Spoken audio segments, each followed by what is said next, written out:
Shalom, selamat pagi jemaat Tuhan. Berjumpa kembali dalam doa pagi online. Kuasa salibmu.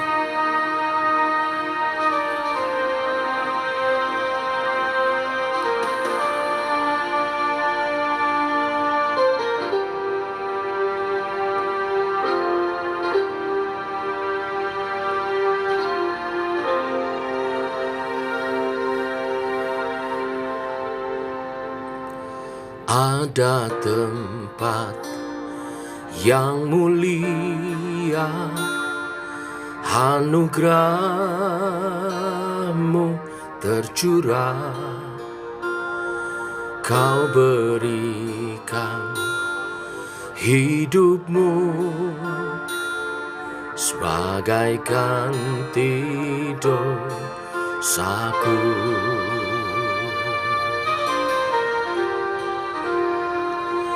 Lebih dari yang kukira, pengampunan yang kuterima,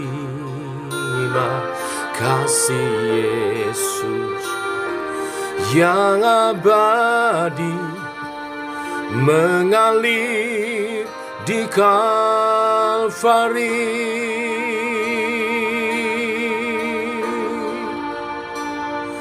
Oleh karena salib-Mu,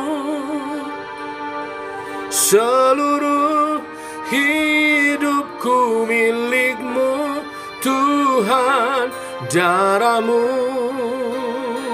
sucikanku, kuasa salib-Mu pulihkanku.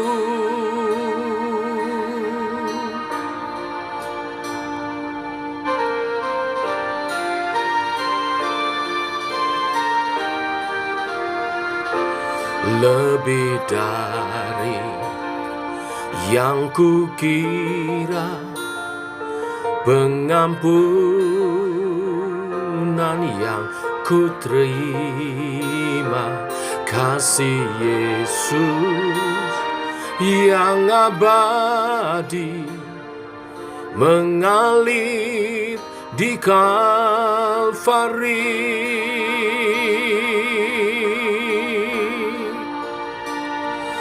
Oleh karena salib-Mu, seluruh hidupku milik-Mu, Tuhan. Darah-Mu sucikanku, kuasa salib-Mu pulihkanku. Oleh karena salib-Mu, seluruh hidupku milik-Mu, Tuhan.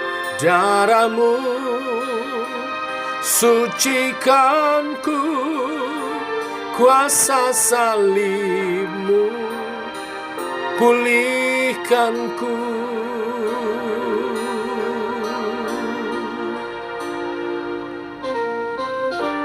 Terima kasih buat salib-Mu, pengorbanan-Mu menyelamatkan hidupku. Terima kasih Tuhan, aku bersyukur.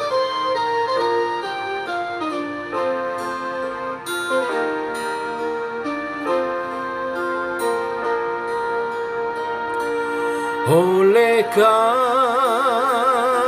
salib-Mu, seluruh hidupku milik-Mu, Tuhan. Darah-Mu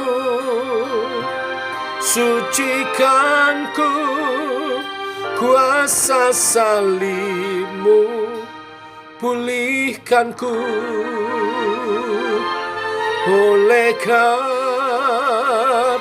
salib-Mu, seluruh hidup hidupku milik-Mu Tuhan, darah-Mu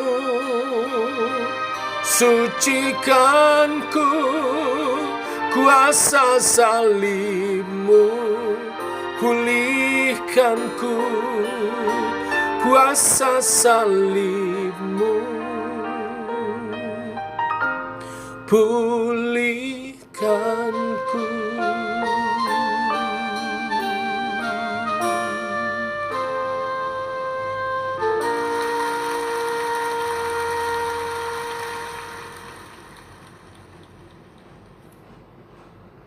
Tiba waktunya untuk merenungkan firman-Mu. Berfirman Bapa, kami siap mendengarnya dalam nama Tuhan Yesus Kristus. Amin. Menyambung renungan salib, setelah kita memperingati Jumat Agung, hari ini kita merenungkan peristiwa setelah penyaliban. Matius 27 ayat 57 sampai 66. Demikian firman Tuhan. Menjelang malam datanglah seorang kaya, orang Arimatea yang bernama Yusuf, dan yang telah menjadi murid Yesus juga. Ia pergi menghadap Pilatus dan meminta mayat Yesus. Pilatus memerintahkan untuk menyerahkannya kepadanya. Dan Yusuf pun mengambil mayat itu, mengapaninya dengan kain lenan yang putih bersih, lalu membaringkannya di dalam kuburnya yang baru, yang digalinya di dalam bukit batu, dan sesudah menggulingkan sebuah batu besar ke pintu kubur itu, pergilah ia. Tetapi Maria Magdalena dan Maria yang lain tinggal di situ duduk di depan kubur itu. Keesokan harinya, yaitu suatu hari persiapan, datanglah imam-imam kepala dan orang-orang Farisi bersama-sama menghadap Pilatus. Dan mereka berkata, "Tuhan, kami ingat bahwa si penyesat itu waktu hidupnya berkata, 'Sesudah 3 hari aku akan bangkit.' Karena itu, perintahkanlah untuk menjaga kuburnya itu sampai hari yang ketiga. Jikalau tidak, murid-muridnya mungkin datang untuk mencuri dia, lalu mengatakan kepada rakyat, 'Ia telah bangkit dari antara orang mati.' Sehingga penyesatan yang terakhir akan lebih buruk akibatnya daripada yang pertama." Kata Pilatus kepada mereka, "Ini penjaga-penjaga bagimu, pergi dan jagalah kubur itu sebaik-baiknya." Maka pergilah mereka, dan dengan bantuan penjaga-penjaga itu, mereka memeterai kubur itu dan menjaganya. Bapak Ibu jemaat Tuhan, setelah Yesus mati di kayu salib, ada seorang murid Yesus yang menghadap Pilatus. Tujuannya adalah meminta izin agar Pilatus sebagai wali negeri mengizinkan untuk ia menurunkan tubuh Yesus dan memberi pemakaman yang layak. Menariknya, orang ini bukanlah termasuk dari 12 murid Yesus. Dia adalah Yusuf Arimatea. Yusuf seorang kaya dari Arimatea. Menurut catatan Markus, Yusuf merupakan anggota majelis besar Sanhedrin Yahudi. Ia termasuk orang terkemuka di kalangan Yahudi. Namun, ia tidak seperti para anggota Sanhedrin lainnya yang membenci Yesus. Yusuf justru menjadi salah seorang yang menantikan kedatangan Mesias dan kerajaan Allah terwujud di bumi. Hari ini kita merenungkan peran Yusuf dalam karya salib Kristus setelah penyaliban. Yusuf merawat mayat Yesus. Dari kisah ini kita dapat mengambil beberapa makna rohani. Saya yakin murid Yesus yang namanya Yusuf Arimatea ini sudah berjuang bahkan sebelum peristiwa penyaliban Yesus. Karena sebagai anggota Sanhedrin pasti ia mengikuti rapat-rapat yang diadakan karena kemelut yang terjadi di tengah masyarakat Yahudi.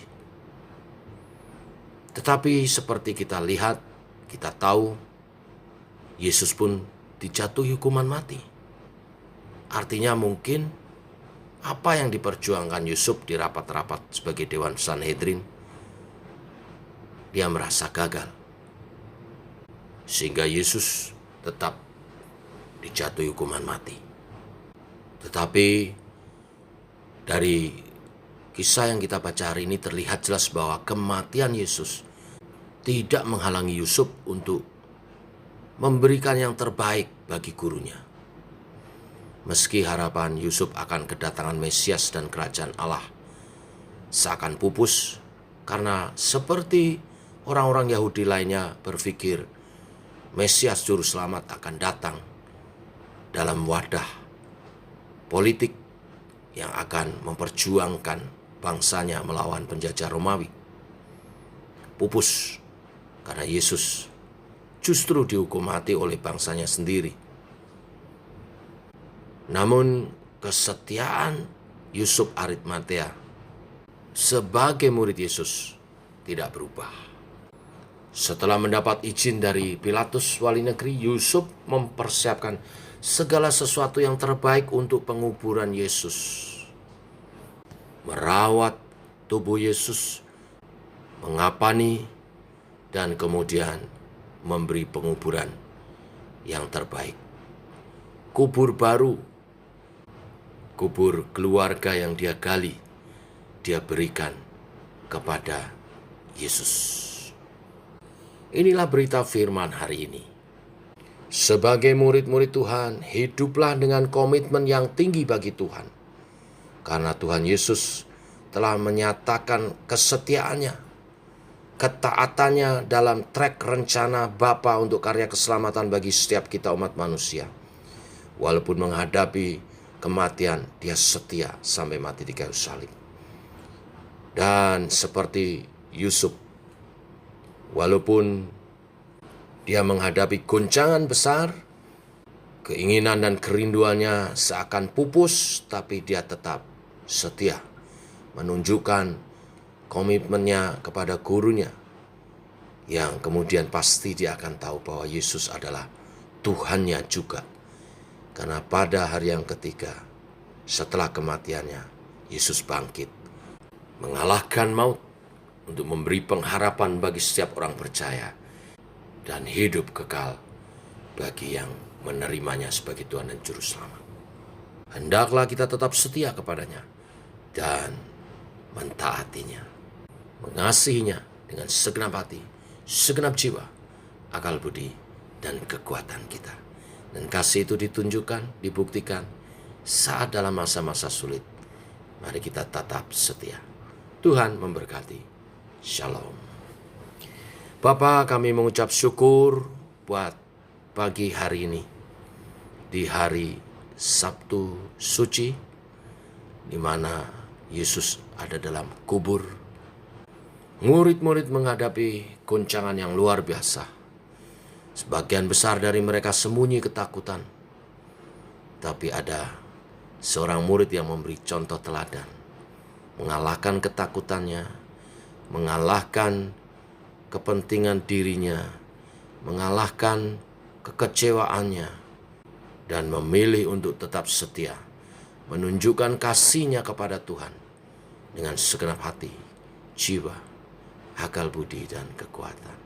Yusuf Arimatea dituliskan sebagai murid Yesus yang tidak hanya berucap, tetapi membuktikan cintanya dalam tindakan.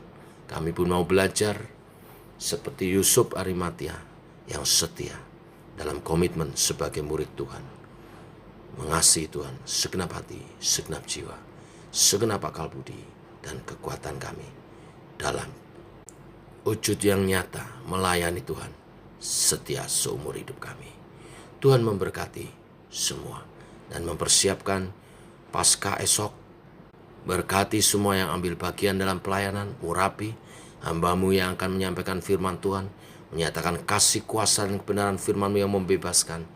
Terjadi kegerakan rohani, kebangkitan rohani.